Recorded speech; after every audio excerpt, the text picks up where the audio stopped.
Hey, it is yours truly, Dr. Shamika Dean. And listen, today the doc has a hot topic.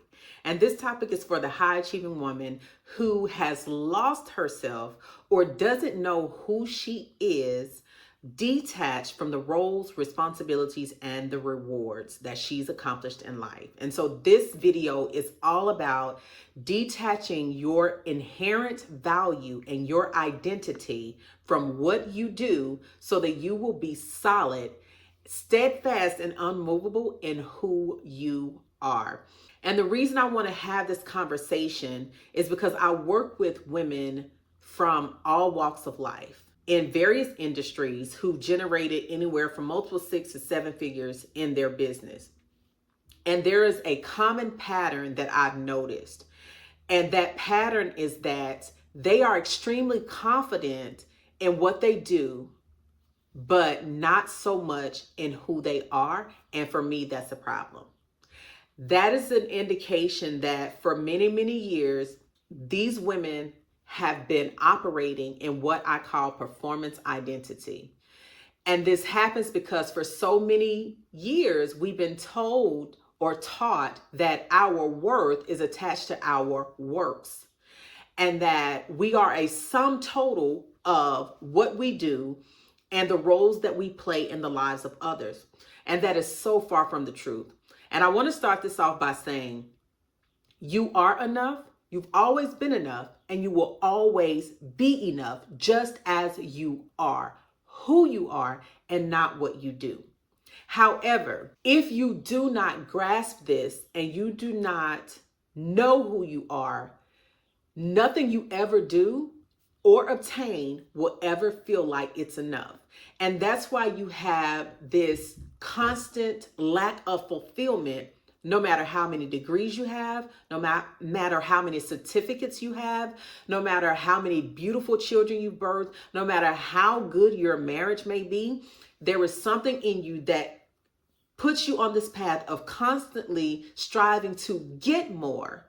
Because at the root, at the core, you don't know or believe or haven't been taught how to identify your worth and value detached from those things. All right. So let's get into it, because I also want to make it very clear how you can identify if this is where you are, because a lot of times we don't believe or know that this is where we are because we believe that if we're fulfilling our purpose, then we know who we are. Okay. However, anytime you begin to question who you are, if you're good enough, your value, or you are living in the fear of losing someone or something if you don't do something, that is an indication that you have attached your identity to the instrument, which is your business or the role or position that you're playing in the lives of others. That means you've attached your identity, your worth or value to those things. Now, let me make it a little bit more clear.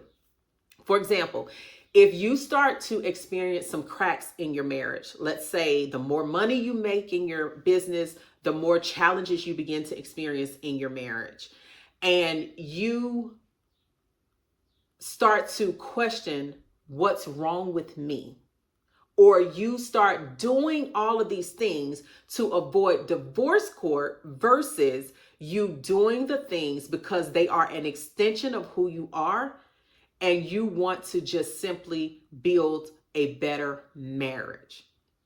Okay, so let's make it take it a little bit deeper. Let's think about intimacy. In many cases, when a woman has come to me and she is desiring more intimacy in her marriage, when she comes, in her mind, the solution to this is for me to tell her what kind of intimacy tips she can use, or are there better communication skills that she can use? How can she spice it up in the bedroom a little bit more? Or maybe she should implement some more creative date nights, right? Those things are a byproduct of intimacy. They are not the tools to create more intimacy. Intimacy is developed through you having a solid core inherent worth and value, that you are so in tune with yourself and that you love yourself so intimately that it builds that connection, and the person you're connected to, they desire to give you that because of who you are, not because you're on some kind of performance-based metric system that says if I do more for him, I'll get more from him. Instead of if I be more of who I am, then I will get more from him. It's a big difference, because when you operate from that place of knowing and being, you don't fear your spouse leaving because of all of the things you're not doing. Okay. Now, I'm not saying that there aren't things that you actually implement in your marriage, right? The tactical things. However, they are an extension of the intimacy that you've developed within yourself first. Okay. Another example is you may show up on your job, or you're serving a client, and you start to use one of the popular phrases, under promise, over deliver, which when you dig deeper and peel back the layers, that simply is about you overcompensating out of the fear of losing something again. Okay. So you start doing all of these extra things, performing better, because you are in fear that if you don't overdo these things, that you're going to lose that client. But a CEO, an entrepreneur who knows the value that she brings to the table, she doesn't even feel the need to overextend, because the value that she inherently has is so much so that the client that she attracts sees that. And in many cases, they feel like, have I even paid you enough? Because she's not trying to prove to her client that she has the value. She shows up in the value that she knows she has. Okay. And another way that this shows up is oftentimes in parenting. So when we make mistakes as parents, our knee-jerk reaction, or our default response, is to do so much more for our children because we're trying to make up for the things that we've done in the past, instead of operating from a place of knowing and a place of abundance, where we could correct the behavior, but we are not considering ourselves a bad parent who has to pay a penalty for the mistakes that we made. Right? Because we see our mistakes as an opportunity for us to learn, to grow, and to be better, but not a damp or a merit mark on our value as a mother. Okay. So those are some of the ways that you know that your identity has been attached to those roles. But when you begin to detach your identity from those roles, and you're operating from who God has already said you are, then when you show up in your marriage, you're showing up from a place of wholeness and not neediness. So you don't see the areas of improvement as a deficiency. You see them as an opportunity for you to continue to build more, to be more, not do more. When it comes to parenting and how you guide your children, you are not guiding them from a place of scarcity.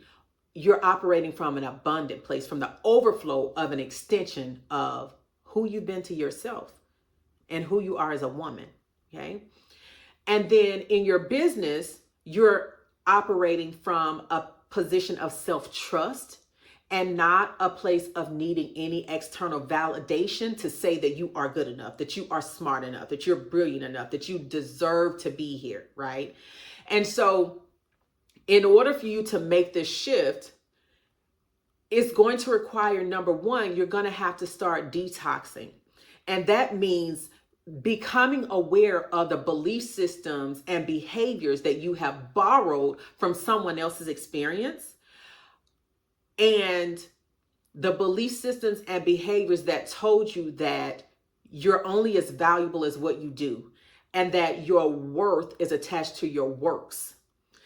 So this requires you to first be able to recognize, what belief systems have I borrowed from who I call experts? So these are people in your life that you trusted to lead and guide you in a certain subject or a certain area of your life. So these could be parents, these could be peers, and these could be professionals that you've hired. Okay. So you have to start really thinking about that. Is this really true? for me, or is this the truth that was based on someone else's experience or expertise that I just borrowed because it sounded good at that time? Okay. And then you're going to have to start deconstructing. So once you recognize the beliefs, now it's time for you to start pulling that stuff apart and really sitting with it long enough to identify if this is something that is going to continue to serve and support where you're going, or is this something that is keeping you stuck with where you are and where you no longer desire to be? Okay. And then the next part is truly dismantling. This means that now that you have recognized it, you have begun to pull those things apart to see what's true and what's not true for you. Now you're dismantling it. You're getting into action and you're replacing those belief systems. You're replacing those behaviors with things that align with who you are, with your core being, with your core value, your core worth, with who you are. If you didn't have the awards, the accolades, if no one was giving you applause, that is the core of who you are. When you are doing things because you are looking for someone to approve you, looking for someone to applaud you, looking for someone to say, to give you an award, those are still indications. But until you have that honest conversation with yourself, you'll continue this cycle. But once you step out of that and you're operating from, I know who I am, I know the value that I obtain, and it has nothing to do with any of these external things, you show up so much more powerfully. You're not looking for permission, right? You're not moved and easily swayed by people's opinions. And you're not building your life according to someone else's blueprint, someone else's metric of success. You're truly building your life in alignment with your core values, your beliefs, how the lifestyle, the legacy that you want to leave. And it has nothing to do with whether someone else approves of it or not. That's how you show up more powerfully in your marriage. That's how you make more money in your business. That's how you build stronger relationships with your children. That's how you build better friendships. That's how you become the best version of yourself, because you don't need anyone to tell you that you're good enough. All right. So I'm going to wrap this up again with this statement, and I want you to take this to heart. And I want you to say this every day if you must, but you are enough. You've always been enough, and you will always be enough. Not because of what you do, but simply because of who you are. All right, that's all I have for you today, and I will be back when I have something else to say.